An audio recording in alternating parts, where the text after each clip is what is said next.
La sécurité est au cœur du dispositif des Jeux Olympiques, l'occasion pour nous de revenir sur cette thématique et de voir quelles sont les opportunités d'investissement. C'est parti.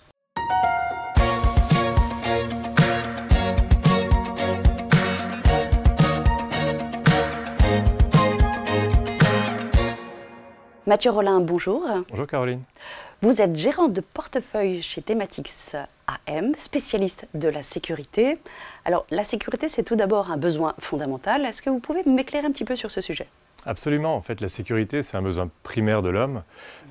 J'aime dire que la sécurité, c'est partout, tout le temps. C'est-à-dire qu'on ne peut pas se passer de sécurité. Si on se souvient, pardon, je vais être un petit peu ennuyeux, mais de la pyramide de Maslow, de nos cours d'économie, Oui. on sait que Maslow avait hiérarchisé les besoins humains. Tout en bas de la pyramide, besoins physiologiques, manger et boire. Deuxième étage de la pyramide, le besoin de sécurité. Ce qui veut dire qu'on ne peut pas vivre sans sécurité, on ne peut pas se passer de sécurité. Alors, si on ne peut pas s'en passer, il y a aussi deux conséquences directes, c'est-à-dire qu'on ne peut pas se passer d'y investir. Donc là, j'irai vers la croissance, mais également cette notion de résilience aussi qu'on retrouve pour la sécurité. Absolument. C'est, vous l'avez dit, les deux caractéristiques des entreprises qui appartiennent à cette thématique de la sécurité. La croissance, pourquoi? Parce qu'on vit dans un monde qui est de plus en plus régulé, où les menaces sont de plus en plus sophistiquées, ce qui veut dire que tous les agents économiques, c'est-à-dire vous et moi, les entreprises, les administrations, en permanence, on doit soit acquérir de nouvelles solutions de sécurité, ou soit améliorer nos solutions de sécurité existantes. Donc en fait, l'investissement, c'est un petit peu, pardon pour la comparaison, mais un petit peu un hamster dans sa roue, c'est-à-dire c'est un investissement perpétuel, un investissement permanent pour être à jour avec ces éléments de protection, avec ces éléments de sécurité. Et la résilience, c'est un petit peu près la même, c'est un peu la même veine, c'est-à-dire qu'on ne coupe pas ses dépenses de sécurité. Même si on est dans une situation économique extrêmement difficile pour n'importe quelle entreprise, en période de récession très dure, elle devra faire des économies. Mais les dernières dépenses qu'elle va couper, c'est les dépenses de sécurité, parce que si vous coupez vos dépenses de sécurité physique, n'importe qui peut rentrer dans vos locaux et aller voler du matériel, des informations, voire même détériorer vos installations. Et si vous coupez les dépenses de sécurité digitale, là je dirais c'est la double peine, en termes de réputation d'abord. Imaginez un client qui verrait ses informations volées, aurait du mal à refaire des affaires avec vous. Et puis en termes de réglementation, on a le fameux RGPD, cette réglementation européenne, qui dit qu'une entreprise qui se fait pirater peut recevoir une amende de soit 20 millions d'euros ou 4% du chiffre d'affaires. Donc c'est des montants qui font énormément réfléchir. Alors ce que j'entends également, c'est que dans cette thématique de la sécurité, il y a aussi plusieurs sous-thématiques. Et si je reprends le contexte des Jeux Olympiques qui nous arrivent, on a vu qu'il y avait des risques majeurs aussi sur chacune des sessions, des éditions des Jeux Olympiques. Tokyo, c'était la Covid, par exemple. Donc, il y a une sécurité en termes d'immunité aussi et de santé. Sochi, ça va être le dopage. Rio, c'est la sécurité des personnes.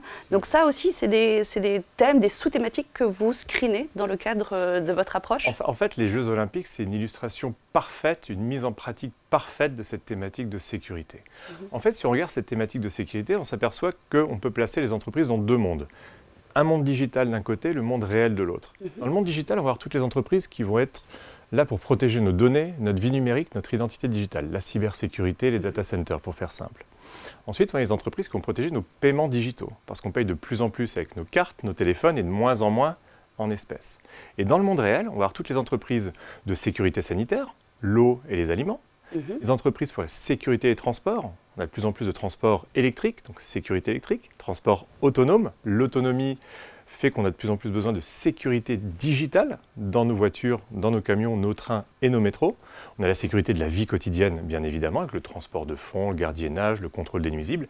Et le dernier que j'aime beaucoup, c'est la sécurité au travail. On va protéger les employés, on va protéger les installations. Et là, ce qui est intéressant, c'est que le moteur de croissance, c'est la réglementation. Donc on entend bien que la sécurité est un besoin fondamental. Si on s'attarde un petit peu sur l'un d'eux, à savoir la cybersécurité. Parce que la cybersécurité, avec le contexte géopolitique que l'on a, avec les attaques que l'on entend et qui couvrent la presse, peut-être pas au quotidien, mais en tout cas régulièrement. Donc est-ce qu'on peut regarder plus précisément cette sous-thématique avec vous aujourd'hui? En effet, c'est un bon point parce que la cybersécurité, c'est vraiment, je dirais, l'une des sous-thématiques qui offre les peut-être les plus belles perspectives de croissance. En fait, on a des moteurs de croissance, je dirais, très importants. Le premier, vous l'avez mentionné, c'est la géopolitique. Quand on voit malheureusement les conflits en Ukraine, au Moyen-Orient, même entre la Chine et Taïwan, ce qu'on voit à la télé, c'est ce qui se passe sur le champ de bataille. C'est les chars, c'est les drones, c'est les missiles, c'est pas très beau à voir. Mais ce qu'on ne voit pas, c'est ce qui se passe sur les réseaux informatiques, sur Internet. Depuis le déclenchement du conflit en Ukraine, on a vu une augmentation très forte des activités de cyberattaque, parce qu'on sait que parmi les puissances du mal, on a la Russie, en termes de piratage informatique, et que la Russie se venge, entre guillemets, contre les alliés de l'Ukraine, donc en allant pirater une administration, un hôpital. Je me souviens que peu de temps après le déclenchement du conflit en Ukraine, les Russes ont pris la main sur un parc éolien et ont complètement, désorganisé ce parc éolien en Allemagne, donc en représailles. Donc la géopolitique, c'est un élément extrêmement fort. Le deuxième élément, ça va être la réglementation.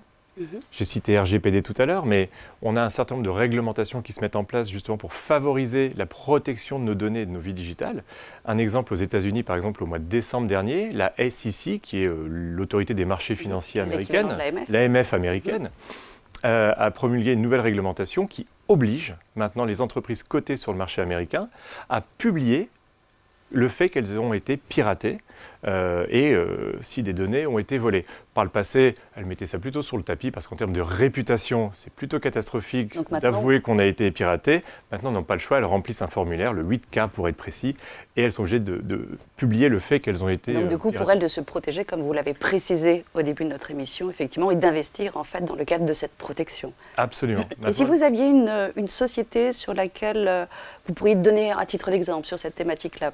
Alors, il y a une société qu'on regarde et qu'on aime beaucoup qui s'appelle Varonis. Varonis, c'est une société qui est spécialisée sur la protection des données contre les menaces internes et externes à l'entreprise. Et pourquoi cette société nous plaît beaucoup? Parce qu'elle travaille étroitement avec Microsoft. Microsoft est en train de proposer de développer sa solution Copilot. Donc, c'est une solution qui est basée sur l'intelligence artificielle qui va nous permettre au bureau, dans les entreprises, etc., de faire des gains de productivité énormes. On va être épaulé en quelque sorte par une solution d'intelligence artificielle, sauf que pour pouvoir mettre ça en place au sein des entreprises, il faut absolument protéger ces données. Sans protection de données, impossible de mettre en place cette nouvelle solution qui va en quelque sorte révolutionner notre façon de travailler. Donc on est vraiment au tout début de cette vague d'innovation, on est tout au début de cette vague produit, et donc Varonis est une des sociétés qui nous paraît être la mieux placée pour profiter de cette tendance de fond très très lourde sur la protection des données. Alors, on parle beaucoup de digital, de cyberattaque, cybersécurité, d'intelligence artificielle aussi. On sent que tout ça va de concert.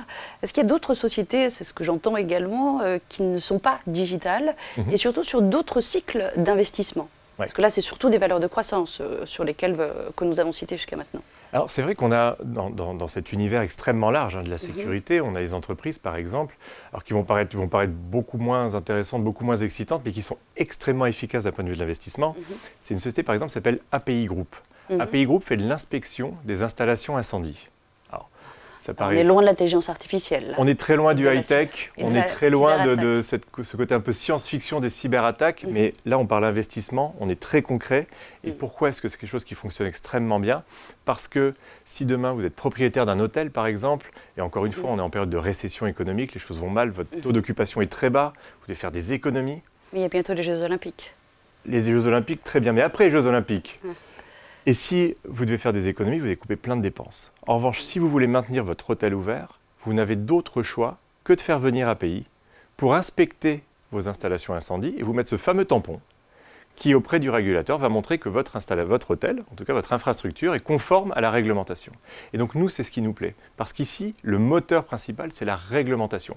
Quelle que soit notre position dans le cycle économique, quelle que soit la situation économique, c'est une société qui va très bien s'en sortir parce que la demande est liée à la réglementation. Et comme ils sont malins, ce qu'ils font en plus, ils ont créé des filiales qui permettent de réparer ces installations incendies. Donc si jamais un des techniciens repère des anomalies, vous faites appel à la filiale qui va venir réparer ces anomalies pour vous. Donc en plus, une intégration verticale, on adore ça.